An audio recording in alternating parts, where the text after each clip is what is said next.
चाय से सस्ता डेटा हो गया है क्या इस देश में? इस बात का जिक्र बिहार चुनाव में भी हो रहा है, क्योंकि पेट चलाने के लिए तो वैसे रोटी की ही जरूरत होती है, डेटा से पेट चलता नहीं। बहरहाल इन सब विषयों पर विस्तार से बातचीत करेंगे। नमस्कार, आप देख रहे हैं लाइव सिटीज में हूं आपके साथ अभिनंदन द्विवेदी। लाइव सिटीज की मॉर्निंग बुलेटिन सुबह की चाय में आपका बहुत बहुत स्वागत है। हमारे साथ वरिष्ठ पत्रकार रवि उपाध्याय सर हैं। चुनाव है सर बिहार में, मोदी अमित शाह तो दौरे पे हैं ही। महागठबंधन का जिक्र, क्योंकि जिस तरीके से कांग्रेस का आगमन हुआ बिहार में और ऐलान हो गया सीएम फेस और डिप्टी सीएम फेस पे, हालांकि उसमें ये भी बात छन के आ रही है कि मुस्लिम और दलित से डिप्टी सीएम नहीं होगा क्या। अब किस तरीके से आप इस पूरे मामले को देख रहे हैं? क्या ये एक अपने आप में गेम चेंजर है या फिर स्थिति इसके बाद भी कुछ अलग दिख रही है? नहीं, देखिए, निश्चित रूप से आप बीते दिन आपने देखा, पूरा बिहार गवाह है कि जी। जिस तरीके से जो हप्पो की स्थिति बनी हुई थी महागठबंधन इंडिया ब्लॉक में हम्म। मुख्यमंत्री के चेहरे को लेकर के, और उसके बाद उप मुख्यमंत्री जो जी। सन ऑफ मल्लाह विकासशील इंसान पार्टी के हैं, जो पार्ट एंड पार्सल हैं महागठबंधन इंडिया ब्लॉक में, बड़े और मजबूत चेहरे हैं। तो ये जब ऐलान हो गया, जब घोषणा हो गई विधिवत, उसके बाद आपने देखा कि तेजस्वी यादव जी। सन ऑफ मल्लाह मुकेश सहनी के साथ जो है सो घूमते हुए चुनाव प्रचार प्रसार करते हुए दिखाई पड़े। तो यह एक बड़ा गेम चेंजर साबित हो रहा है। सीएम और डिप्टी सीएम का अनाउंसमेंट होना महागठबंधन इंडिया ब्लॉक के लिए, तेजस्वी यादव का नाम और सन ऑफ मल्लाह मुकेश सहनी का उप मुख्यमंत्री के लिए नाम, तो यह एक बड़ा गेम चेंजर साबित हो रहा है। और निश्चित रूप से महागठबंधन जो इंडिया ब्लॉक है उसकी पकड़ और जकड़ चुनाव के दरमियान मजबूत दिखाई पड़ रही है। देखिए, ये एक बात समझना पड़ेगा। और भी देखिए, तेजस्वी यादव ने भी कह दिया, और तो और अशोक गहलोत ने भी बीते दिन कहा कि हम और डिप्टी सीएम बनाएंगे। तो आप देख रहे हैं कि डिप्टी सीएम बनाने की बात अल्पसंख्यक से भी हो रही है, अल्पसंख्यक को भी एक साधा जाएगा, तो ये पिछड़ा हो जाएगा, अति पिछड़ा, तो सब तमाम तरह के कुनबे को साधने की कवायद है। और यह कहीं ना कहीं यही हम कह रहे हैं, इसी बात को समझा रहे हैं कि एक बड़ा गेम चेंजर होता हुआ दिख रहा है। निश्चित रूप से तेजस्वी यादव ने मास्टर स्ट्रोक, कांग्रेस ने मास्टर स्ट्रोक खेला है, जो राष्ट्रीय पार्टी है महागठबंधन इंडिया ब्लॉक में, और यह इस बार के चुनाव में एक बड़ा आपको कार्ड है ये। बिल्कुल, लेकिन ठीक है, ऐलान तो हो गया कि सीएम तेजस्वी यादव ही होंगे अगर महागठबंधन की सरकार बनती है, मुकेश सहनी डिप्टी सीएम होंगे। लेकिन इसके बाद भी सीटों की स्थिति तो फंसती दिख रही है। जहां तक हमें सूची मिली, लिस्ट हमने जब निकाला तो पता चला कि अभी भी फ्रेंडली फाइट है। और अशोक गहलोत ने कहा था कुछ सीटों पेच फंसा है, लेकिन वो भ्रम दूर हो जाएगा, लेकिन भ्रम दूर होता नहीं दिख रहा। नहीं, देखिए, अब जो बात चली आ रही है कि कई सीट हैं जिन पर की फ्रेंडली फाइट होने की बात आ रही है, तो वो आपको कुछ कुछ सीट है आपको, तो वो 10-11 की संख्या में है वो सीट। तो उस सीट पर निश्चित रूप से आपको कुछ न कुछ जो समीकरण साधने की बात है। और जो देखिए, हम बार बार एक बात कहते हैं कि महागठबंधन कह लीजिए, जो तेजस्वी यादव जिसकी ड्राइविंग सीट पर हैं, चीफ मिनिस्ट्रियल चेहरा भी हैं, तो महागठबंधन की ओर से, कांग्रेस की ओर से, जितने भी उनके जो इंडिया ब्लॉक के अलायंस पार्टनर है उनकी ओर से, तो ऐसे में एक बात समझना पड़ेगा कि जब उनका वोटिंग परसेंटेज आप काउंट करना शुरू करिएगा तो 35-34 से स्टार्ट होता है जी। और अब उसमें सन ऑफ मल्लाह को जब से आपने उप मुख्यमंत्री का चेहरे के रूप में ये कर दिया, तो अब वह भी एड ऑन हो गया। अब देखिए, IP Gupta, Indian exclusive party, तो वो आईपी गुप्ता की पार्टी भी इनमें है, तो वह भी जो है सो उसमें एड ऑन हो गया। अन्य जो वाम दल हैं वह सब तो है गए साथ में, कांग्रेस तो है ही है, लेकिन यह जब एड ऑन हो गया तो जो शॉर्ट कर रहा था वह आपको जुड़ता हुआ दिख रहा है तेजस्वी यादव के पास में। और ईबीसी ओबीसी की बात करते हैं, उसको भी मैक्सिमम प्रतिनिधित्व देने की बात की है और दिया भी गया है। तो यह नेतृत्व और प्रतिनिधित्व, हम बार बार एक बात कहते हैं, तो वह उस पर जो है सो महागठबंधन इंडिया ब्लॉक ने बड़ा काम किया है और करके दिखाया है। नेतृत्व भी किसका होगा? आपको तेजस्वी का होगा। प्रतिनिधित्व समाज के हर वर्ग, हर तबका को दिया है, टिकट दिया है, सैंबल दिया है। तो ऐसे में एक बड़ा जोल्ट आपको दिखाई पड़ रहा है। बिल्कुल, और ये तो थी उस फ्रेंडली फाइट की बात, लेकिन तेजस्वी भी अब चुनाव कैंपेन में उतर गए। जैसा कि आपने कहा कि सीएम और डिप्टी सीएम फेस आने के बाद इस तरीके से एक तस्वीर आई, एक ही हेलीकॉप्टर में मुकेश सहनी भी दिखे, तेजस्वी यादव भी दिखे, कारी शोएब भी दिखे और आईपी गुप्ता भी दिखे। तो चुनावी मैदान में तो तेजस्वी यादव आ ही चुके हैं और गरज भी रहे हैं। सीएम फेस पे भी सवाल खड़े कर रहे हैं कि हमारा तो हो गया, सामने वाले ने तो अभी तक कुछ कहा ही नहीं, और जबकि मोदी और अमित शाह इसी बिहार में अभी। देखिए, निश्चित रूप से आप ऐसे समझ लीजिए कि सिमरी बख्तियारपुर में तेजस्वी यादव जो नेता प्रतिपक्ष हैं, उन्होंने सभा को संबोधित किया।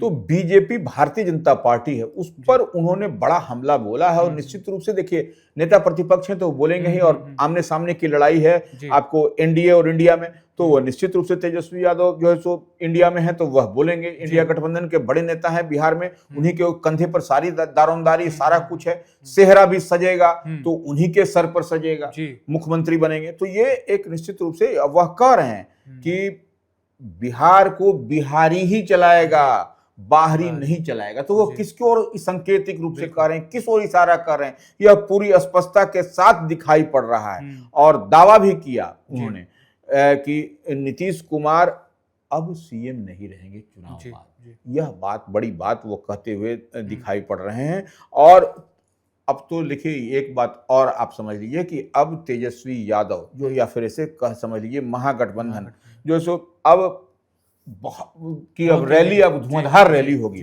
अब जो आंकड़ा आ रहा है, जो बताया जा रहा है कि आने वाले दिनों में 15 दिनों में 15 रैली, 15 सभा से अधिक कर सकते हैं। क्योंकि देखिए, आप थोड़ा सा चलिएगा तो साल 2020 में तेजस्वी यादव ने 263 जनसभा की थी विधानसभा के, एक रिकॉर्ड ही था, एक रिकॉर्ड था। तो ये देखिए, तेजस्वी यादव युवा है, एनर्जेटिक है, काम करने का मादा है उनमें और क्षमता है। जिस तरीके से आप देखिएगा कि अब पूरा उनका जो कुनबा है महागठबंधन का, वह पूरी तरह से फैल जाएगा। तो वो फैल करके, और तेजस्वी यादव स्वयं लीड कर रहे हैं तो इसमें कहीं कोई दिक्कत नहीं। और तेजस्वी ने एक बात बड़ा ही इंटरेस्टिंग कहा है, इस पर नजर भी होनी चाहिए हम सकते हैं लाइव सिटीज के व्यूअर्स को, कि सीएम का मतलब उन्होंने बताया है। सीएम का मतलब जो मुख्यमंत्री जिसको कहते हैं, चीफ मिनिस्टर जिसको कहते हैं इंग्लिश में, उसका मतलब समझाया है, कहा है कि चिंता मुक्त। सीएम का मतलब चिंता, सी से चिंता, एम से मुक्त, चिंता मुक्त बताया है। तो यह एक बड़ी बात है। निश्चित रूप से जब सीएम आपका प्रभावशाली होगा, जब सीएम आपका काम करने वाला होगा, तो आपको हमको चिंता मुक्त रहने की जरूरत है। तो वही तेजस्वी यादव कह रहे हैं, सीएम का मतलब चिंता मुक्त। तो यह एक बड़ी बात कर रहे हैं। और चक सिकंदर में तेजस्वी ने बीते दिन अपने कार्यालय का भी उद्घाटन किया और ये बड़ा हुंकार उन्होंने वहां से भरा है। बिल्कुल, तो ये तेजस्वी की तैयारी है। और पीएम मोदी और अमित शाह की तैयारी पे भी बात करें, लेकिन एक इस बीच सूची आ गई सर, स्टार प्रचारकों की सूची पे तो हम लगातार बात कर ही रहे हैं, लेकिन समाजवादी पार्टी का भी बिहार में एक अलग अंदाज है। वो जब भी अखिलेश यादव, हमें याद है कि किस तरीके से वोटर अधिकार यात्रा में आए थे राहुल गांधी, और तेजस्वी भी साथ दिखे थे अखिलेश यादव के। तो अब किस तरीके से देखें समाजवादी पार्टी का जो एंट्री है चुनाव में? देखिए, निश्चित रूप से समाजवादी पार्टी जो इंडिया ब्लॉक में है, तो वह इंडिया ब्लॉक में है। और बीते दिन एसआईआर का आपने ठीक कहा, एसआईआर के मसले पर भी वह बिहार में आए थे। तो वो अब जो है सो जो चुनाव चल रहा है, बिहार विधानसभा का आम चुनाव चल रहा है, उसमें अपने स्टार प्रचारकों की सूची उन्होंने जारी कर दी है। वो उसमें ऐसे हैं कई सारे चेहरे और कई सारे जो बड़े चेहरे हैं। आपको समाजवादी पार्टी के मेंबर ऑफ पार्लियामेंट हैं कई, अपने तो अखिलेश यादव रहेंगे ही रहेंगे। अब जो है सो वो राष्ट्रीय अध्यक्ष भी हैं समाजवादी पार्टी के, वह रहेंगे। डिंपल यादव रहेंगी जो मेंबर ऑफ पार्लियामेंट है, आजम खान भी रहेंगे, और अफजल अंसारी जो मेंबर ऑफ पार्लियामेंट है वो, और इकरा हसन भी रहेंगे। ये भी सबसे बड़ी बात है, जो इतना स्पार्किंग जो बोलती हैं जो मेंबर ऑफ पार्लियामेंट है समाजवादी पार्टी के। तो ऐसे करके कई सारे चेहरे आपको स्टार प्रचार, और ये सब सेकंड फेज में आएंगे। ये सबसे बड़ी बात है। समझने वाला है कि सेकंड फेज का जब चुनाव होगा तो ये लोग समा और फिजा महागठबंधन इंडिया ब्लॉक की कैसी बनेगी, यह दिखाई पड़ता हुआ आपको है। बिल्कुल, तो ये तैयारी समाजवादी पार्टी की, और कहीं ना कहीं एक तरीके से महागठबंधन के लिए ही वो कंधा लगाने आएंगे। लेकिन बात पीएम मोदी और अमित शाह की करते हुए आगे भी बढ़ेंगे, क्योंकि उसके पहले भी एक खबर जिस तरीके पे हम लोग बात भी कर रहे थे कि जब बिहार में पीएम मोदी अमित शाह थे तो बीजेपी के नेता पे हमला हो जाना, सर कहीं ना कहीं ये अपने आप में एक अलग ही चीज दर्शाता है कि ऐसा क्या हो गया कि अचानक से ये सारी चीजें हो जा रही हैं। नहीं, देखिए, सबसे बड़ी बात है कि भागलपुर अभी पूरा बिहार चुनावी मोड में है। भागलपुर में भी चुनाव होना है और पूरा पैरामिलिट्री फोर्स का डिप्लॉयमेंट है, पूरा एक्स्ट्रा फोर्स हर जगह है, मजिस्ट्रेट है। और आप देख रहे हैं कि पुलिस एक एक चीज को सूंघ रही है। सूंघने का मतलब कि पूरी माने चौकस है, नजर बनाए हुए। उसके बाद जैसे भागलपुर जैसे संवेदनशील इलाके में, जो बीते दिन भागलपुर में क्या हुआ था यह कहने की बात नहीं है।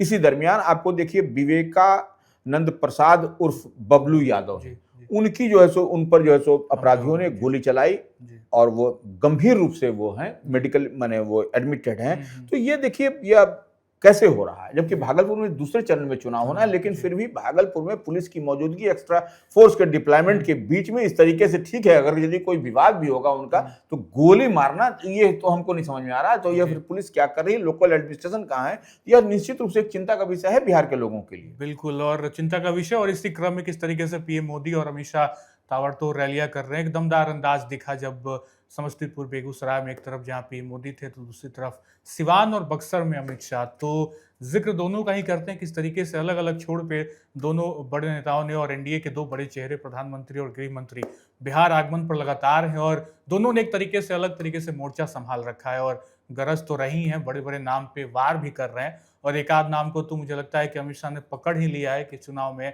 लगातार अंतिम दौर तक उस नाम पे वार करते ही रहेंगे। देखिए, निश्चित रूप से आज प्रधानमंत्री नरेंद्र मोदी का बीते दिन आपने देखा कि समस्तीपुर और बेगूसराय में वह जनसभा को संबोधित किए और जनसभा में प्रधानमंत्री ने शारदा सिन्हा, जो स्वर कोकिला कही जाती है, उनको, हाँ, छठ है, उनको याद किया। ठीक है, लोक आस्था का महापर्व छठ है, तो ऐसे में वो किया, लेकिन राजद को उन्होंने घेरा। और देखिए, एक बात हम लोगों ने बीते दिन भी कहा था कि ये जो है सो प्रधानमंत्री आएंगे तो जंगल राज की चर्चा जरूर करेंगे। और जंगल राज की चर्चा, देखिए, लोगों को याद कराते हैं कि जंगल राज का कालखंड क्या था, लेकिन हम एक बार बताते हैं कि जो नए जो वोटर हैं उनको जंगल राज के बारे में कोई जानकारी नहीं। और कांग्रेस पर भी उन्होंने तंज कसा कि 35 साल से बिहार में कांग्रेस जो है सो आरजेडी की पिछलग्गू बनी हुई है। तो यह सब नरेंद्र मोदी का यह कहना, और बिहार में लालटेन की जरूरत नहीं है, अब बिजली घर घर पहुंच गई है, लेकिन जंगल राज में कई जो है सो कोई फैक्ट्री नहीं लगी।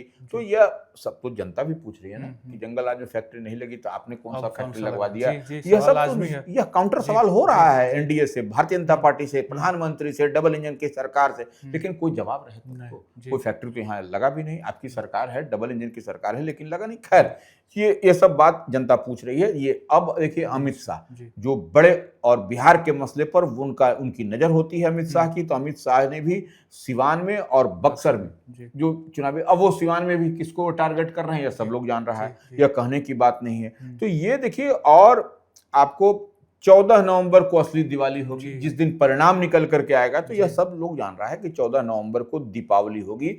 या तो ताज इधर सजेगा एनडीए में या फिर वो महागठबंधन में, तो यह कहने की बात नहीं। और देखिए, वह भी टारगेट कर रहे हैं लालू यादव को, लालू प्रसाद यादव के बेटे को, तेजस्वी यादव को, कि सुपड़ा साफ हो जाएगा। तो ये देखिए, इन लोगों के पास में जो लोग कह रहे हैं, जो सवाल कर रहे हैं लोग, यही कह रहे हैं कि भाजपा वालों के पास सिवाय लालू और जंगल राज के अलावा कुछ भी दूसरा मुद्दा नहीं है। ये बताना चाहिए लोगों को, आम आवाम को, कि हम क्या दे रहे हैं, मुफ्त में अनाज दे रहे हैं, ये कर रहे हैं, कमिटमेंट कर रहे हैं, डबल इंजन की सरकार है, लेकिन ये तो मिले तो कम से कम। ये सिर्फ हवाई, तो यही जनता कहीं ना कहीं बड़ा सवाल खड़ा कर रही है। बिल्कुल, 14 नवंबर को दीपावली होगी और उसके पहले छठ है। तो छठ के बाद के साथ ही इस प्रोग्राम में आखिरी खबर तक पहुंचे कि छठ की त्योहार को किस तरीके से आप देख रहे हैं सर, क्योंकि लगातार चुनाव तो है, चुनाव के बीच ही त्योहारों का भी मौसम है और ऐसे में त्योहारों का जिक्र होना बहुत ज़रूरी, क्योंकि बहुत बच्चे जो हैं, बहुत युवा जो हैं, जो रोजगार के लिए बाहर जाते हैं, वो आ रहे हैं। और ट्रेनों की सौगात की बात कही गई थी, 12,000 ट्रेन चलाए जाएंगे, लेकिन जो तस्वीरें दिख रही हैं, भीड़ उसी तरीके से है जंक्शन पे। और ठीक वही बात की जब फैक्ट्रियों की बात की जा रही है कि जंगल राज में बंद कर दिए गए, नहीं लगाए गए, तो इस दौर में कितनी फैक्ट्रियां लगी है, कितने ट्रेन वाकई चले हैं। छठ का जिक्र कर लेते हैं सर, और छठ में क्या कुछ देख पा रहे हैं? देखिए, लोक आस्था का महापर्व छठ का आज नहाए खाए के साथ शुभारंभ हो जाएगा। 36 घंटे का निर्जला व्रत होगा, जो होगा ये बहुत ही पाक साफ और बहुत ही सफाई से, शुद्धता से किया जाता है। सड़क आप देखिए कि कहीं पर भी आपको गर्दा गुर्दी, कहीं कोई गंदा नहीं मिलेगा। लोग अपने घर के सामने आंगन में सब लोग पानी से वाटरिंग, तो यह एक होता है। लेकिन अब इसमें सुबह और शाम का अर्घ भी पड़ेगा, नहाए खाए होगा उसके बाद। लेकिन पटना जंक्शन पर आप देखिए, या फिर अन्य जो ट्रेनें आ रही हैं पटना जंक्शन से आगे राजेंद्र नगर टर्मिनल पर या दानापुर में, आप देखिए कि माने ट्रेन के अंदर खड़ा होने, सांस लेने की भी जरूरत नहीं है। लोग खिड़की से कूद रहे हैं, खिड़की से आ रहे हैं, माने ये। और जबकि कहा जा रहा है कि छठ व्रत को देखते हुए, लोक आस्था के महापर्व को देखते हुए अतिरिक्त ट्रेनें चला रही है। कौन सी ट्रेन चल रही है जबकि ये स्थिति परिस्थिति बनी हुई है और इसकी तैयारी मुकम्मल है पहले से। तो ये लोग देखिए, यही नाराजगी, बड़ी नाराजगी जो है सो डबल इंजन की सरकार को होगी इस बार के चुनाव में, कि छठ में लोग आ रहे हैं, 24 घंटे का 10-10 जगह आपको मजिस्ट्रेट तैनात कर रहे हैं। ये तो ये हरेसमेंट भी बहुत ज्यादा हो रहा है। लोग आएंगे, छठ करने आ रहे हैं, अपने सुकून से आते, लोग आराम से आते, लेकिन यह क्या सुकून है कि जो ट्रेन के किसी तरह से सर छुपाने की भी जगह नहीं, सांस पायदान पर लोग खड़े, कितना उसमें दुर्घटना कितना गिर रही है, निश्चित रूप से एक बड़ा पेंच है।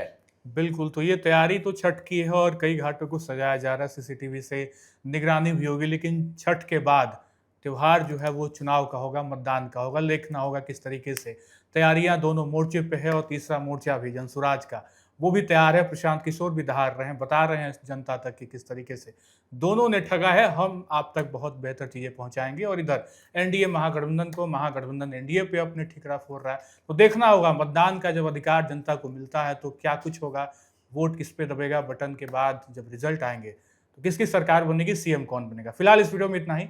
आप बने रहें लाइव सिटीज के साथ। बहुत बहुत शुक्रिया।